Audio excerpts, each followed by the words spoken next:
Tonight, we are talking to a doctor about your chances of getting measles, even if you've had the vaccine. It's after someone who was contagious traveled through the state.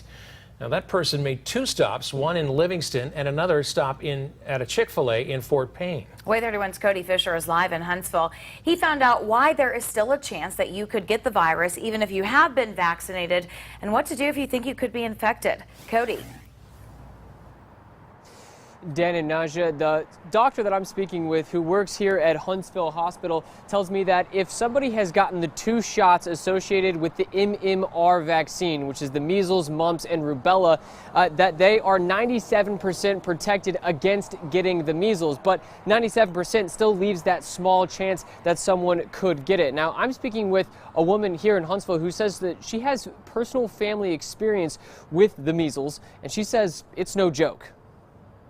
Look, Hadley, there's a lot of them now. Linda Davis is from Gurley. In the 1960s, her younger brother got measles. We don't know how he got it, but it was really, really scary. He survived, but she remembers her family not knowing if he would make it. For like 3 days, it was touch and go. First and second dose of MMR to our patients. Dr. Claudia Gaviria is a pediatrician in Huntsville. She says measles is so contagious because it can live on surfaces and in the air for 2 hours. So you can be exposed to people that you didn't even see at the store, that you didn't even see at the restaurant. According to the Alabama Department of Public Health, 20 to 30% of people who get measles have complications, which may include swelling of the brain and death.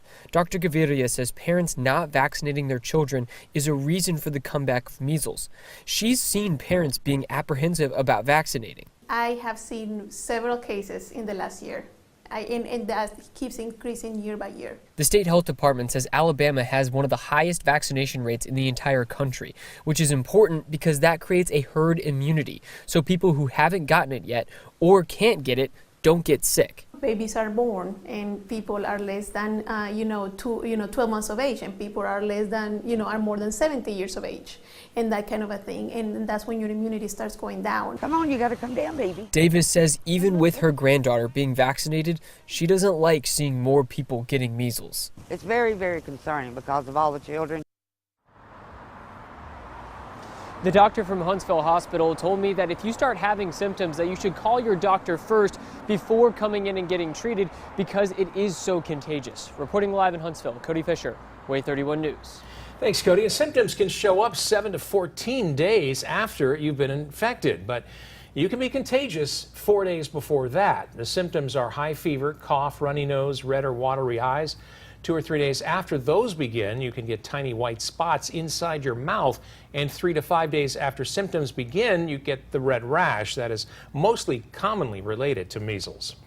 The Chick-fil-A in Fort Payne sent us a statement on the situation, saying in part, quote, "The health and well-being of our team members and guests is our utmost priority, and we clean and sanitize daily to ensure the restaurant is safe."